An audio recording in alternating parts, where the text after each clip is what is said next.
अपने को तो भीड़ ही देखना है, भीड़ से ही जूझना है, भीड़ में ही चलना है ना। तो भीड़ में अपने को अलग रहना है, लेकिन भीड़ की तरह सोचना अपने को ज़रूरी है। भीड़ की तरह अपन जब उस चीज़ को, जैसे मनोज सर देखो कल बोलते हैं, कल उन्होंने कहा सारी चीज़ें खुद पे करके देखना है, ट्राई करके देखना है ना। पेशेंट भी जैसे आने वाला है ना, पेशेंट का सत्व कैसा है ना, वो अपन जैसे अपन ने उसको दवाई दी, पंचतिक्त घृत दिया, अब अपन दे ही जा रहे हैं, अपन ने कभी टेस्ट उसको किया नहीं है, तो अपन जान नहीं सकते ना कि कितनी समस्या होने वाली सामने वाले को उसको लेने में। अगर अपन ने खुद वो ट्राई कर लिया है तो अपने को पता है, अपन उसका डोज डिसाइड कर सकते हैं, उसके अनुसार उसको समझा सकते हैं कि नहीं भाई किस तरह से तुमको लेना है। अगर तुम्हारे साथ जो चीज़ पहले हुई है और वो तुम्हारे दोस्त के साथ हो रही है तो तुम उसको उतने अच्छे तरीके से समझा सकते हो, है ना, ऑब्वियस सी बात है। और अगर तुम्हारे साथ वो चीज़ हुई नहीं है, तुम इनएक्सपीरियंस्ड हो और तुम्हारे दोस्त के साथ कुछ हो गया, तो फिर तुम उसको सही तरीके से नहीं समझा पाओगे। तो होता है ना, अगर आपका पहले कभी कुछ आपके साथ हुआ है वो घटना और सामने वाले दोस्त के साथ भी वही चीज़ हो गई, तो आप उसका केयर टेकिंग बहुत अच्छे तरीके से कर सकते हो। तो इसी तरह एक डॉक्टर को अभी जब तक वो सीखता है तब तक एक पूरी तरह से रोगी बनकर उसको सब करना चाहिए। आतुर का मतलब यही होता है। आतुर का क्या मतलब होता है? आतुर का मतलब होता है, एक आतुर का एक शब्द है, आतुर जो ना इस काम को करने के लिए आतुर हो गए, है ना, बोलते हैं ना हिंदी में। तो आतुर रोगी उसको नहीं कहते। आतुर का मतलब होता है उत्सुकता, जिज्ञासु आदमी होना चाहिए। तो डॉक्टर को होना ही चाहिए कि ये क्यों हो रहा है, हर एक चीज़ में लॉजिक पता करो। लॉजिक और रीजनिंग जो है वो डॉक्टर के पास होनी चाहिए। उसी को फिर आखिरी में सबसे महान प्रमाण कह दिया जाता है, युक्ति प्रमाण कह दिया जाता है। हर एक चीज़ में कि ये क्यों हो गया है, अच्छा ये दवाई देने से ऐसा क्यों हो रहा है ना।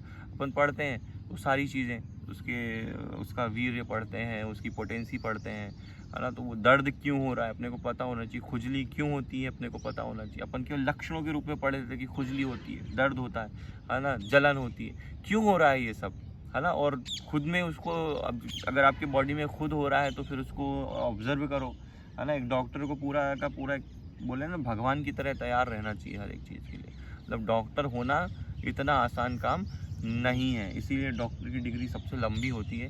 और डॉक्टर बनने में, एक अच्छा डॉक्टर बनने में कम से कम 10 साल लगता है, तब जाके वो डॉक्टर बनता है ना। बाकी दूसरे प्रोफेशनल देख लो कि 4-4 साल में डिग्री कंप्लीट करके और अच्छी अच्छी नौकरियां कर लेते हैं वो लोग। अपने साथ ऐसा नहीं है, अपने को तैयार होना पड़ता है उसके लिए, डॉक्टर बनने के लिए 10-10 साल लग जाते हैं। और 10 साल में भी अगर कोई तैयार नहीं हो पाया तो मतलब फिर उसने क्या ही किया। तो इसलिए अभी अपन जो ये शुरू कर रहे हैं, इन्वॉल्वमेंट जिसको कहते हैं, कि अपनी फील्ड में, अपने प्रोफेशन में अपन इन्वॉल्व होने की कोशिश कर रहे हैं पूरी तरीके से, अपन समय दे रहे हैं उसको, अपन सीखने की कोशिश कर रहे हैं कि हाँ किस तरह से अपन वैद्यत्व की ओर बढ़ें। वही ना, बढ़ते कदम, जो ध्येय वाक्य है, बढ़ते कदम वैद्यत्व की ओर, तो उसका मतलब ही वही है कि वैद्य को अपन कितने करीब से अपन वैद्य के पहुंच सकते हैं ना। वैद्य एक बहुत बड़ी चीज़ है ना। अभी अपन वैद्य है नहीं, अभी अपन वैद्य बन रहे हैं, वैद्यत्व के करीब अपन जा रहे हैं। तो जितने ज़्यादा करीब पहुँचेंगे उतने अच्छे वैद्य बनकर निकलेंगे, उतनी अच्छी चीज़ें अपन सीखेंगे, है ना। अगर आपके सामने बहुत सारी चीज़ें सीखने की आ भी गई और अगर आपके अंदर उत्सुकता नहीं है, जिज्ञासा नहीं है, तो आप उसको छोड़ के भाग जाओगे, है ना। अब कल बमन हो रहा था और प्रोसेस हो रही थी, कुछ लोग आधे में छोड़ के भाग गए, जिज्ञासा नहीं थी, उत्सुकता नहीं थी, इसलिए ऐसा हुआ।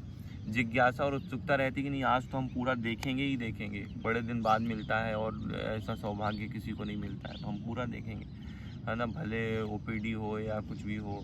तो मैं भी भाग गया, देखना चाहिए था वहाँ पे, तो और बड़े आसानी से देख सकते थे उस चीज़ को। तो जब भी ऐसा कुछ हो तो शुरू करो तो उसको ख़त्म करके ही जाना है, तो शुरू ही मत करो, और फिर शुरू करो तो उसको ख़त्म करके जाओ, पूरा अच्छे से आखिरी तक देखना है ना। तह तक जाना है जिसको कहते हैं, डॉक्टर का काम ही होता है तह तक जाना, तभी वो सारी समस्या का हल निकाल सकता है ना। स्पेशलिस्ट उसी तभी बनोगे जब तुम उसकी तह तक जाओगे। बीच में छोड़ दोगे किसी केस को, कैसे सीखोगे फिर, है ना। तो उसको पूरी तरह से सीखना है हर एक चीज़ को, मतलब एक आदि से अंत तक जाने वाला काम करना है, और बीच में कुछ भी चीज़ को छोड़ना नहीं है। इंटरेस्ट अगर आपने जगाया है कि आपको ये चीज़ सीखना है, आपको इस ओपीडी में बैठना है, तो जब तक आपका टारगेट पूरा नहीं हो जाता उस चीज़ को सीखने का, उस चीज़ को समझने का, तब तक आपको छोड़ना नहीं है वो चीज़।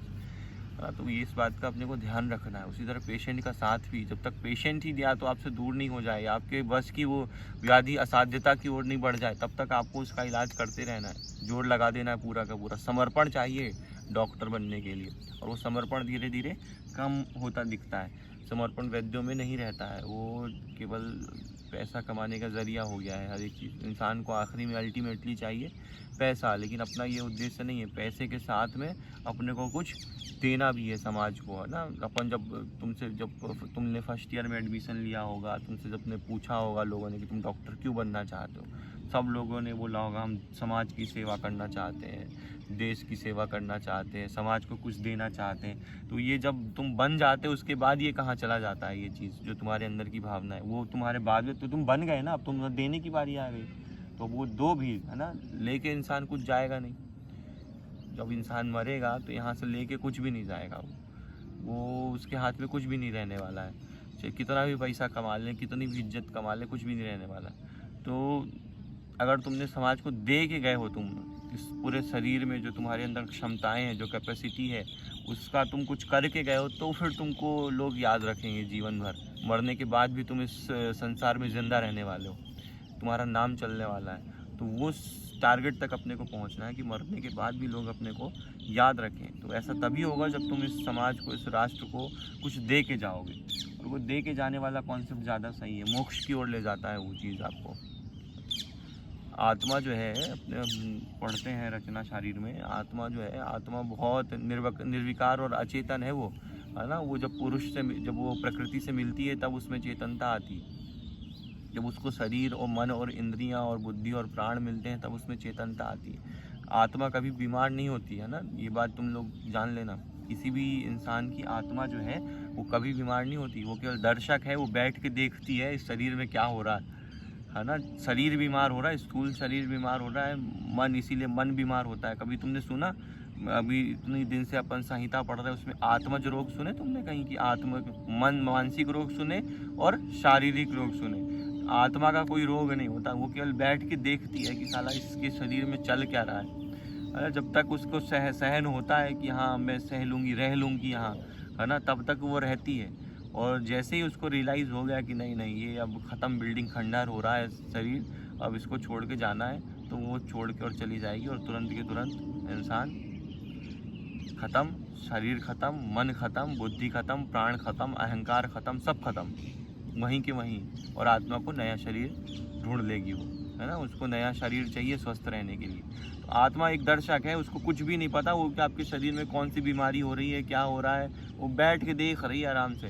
तो आत्मा को कभी कोई रोग नहीं होता है ना, आत्मा में रोग कभी नहीं होता है। तो इस बात को अपने को ध्यान रखना चाहिए। और आत्मा एक स्वस्थ शरीर ढूंढती रहने के लिए, जितने दिन तक शरीर स्वस्थ रहेगा उतने दिन तक आत्मा आपके अंदर रहने वाली है।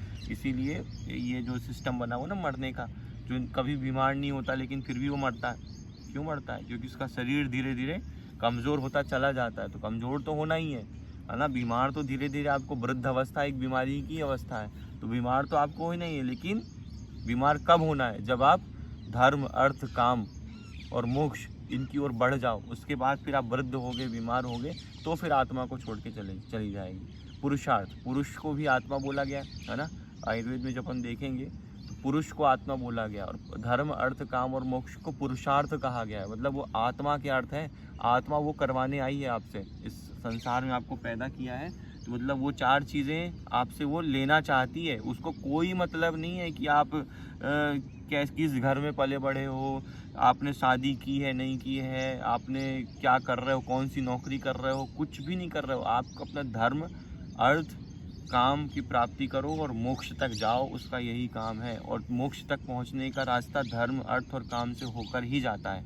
आत्मा को मोक्ष चाहिए अल्टीमेटली, है ना। मोक्ष मिलेगा तो वापस, और मोक्ष नहीं मिलेगा तो फिर पुनर्जन्म होता है, ये सिद्धांत है। तो अगर दोबारा पैदा होना है, तुमको दुनिया अच्छी लगती है, तो फिर इच्छा, द्वेष, मोह और कर्म लेके मरो।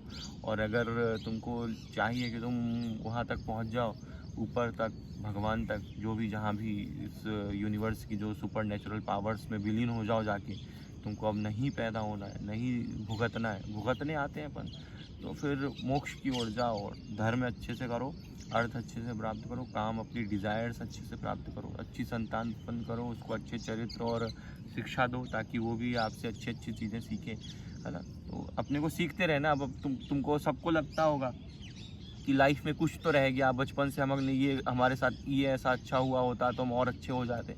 तो ये चीज़ फिर अपने बच्चों को करने की कोशिश करना, है ना। जो जो चीज़ें आपके माता पिता नहीं कर पाए या नहीं दे पाए, आपको लगता है कि हम आपसे बेहतर कर सकते हैं, ये गलत हो रहा है हमारे साथ में, तो फिर आप भी अगर वही आगे जाके करोगे तो फिर क्या मतलब है। तो वही उसको आदर्शवादी सोच की ओर बढ़ते हुए उस काम को करना है अपने को। तो कुल मिला के ये है कहने का।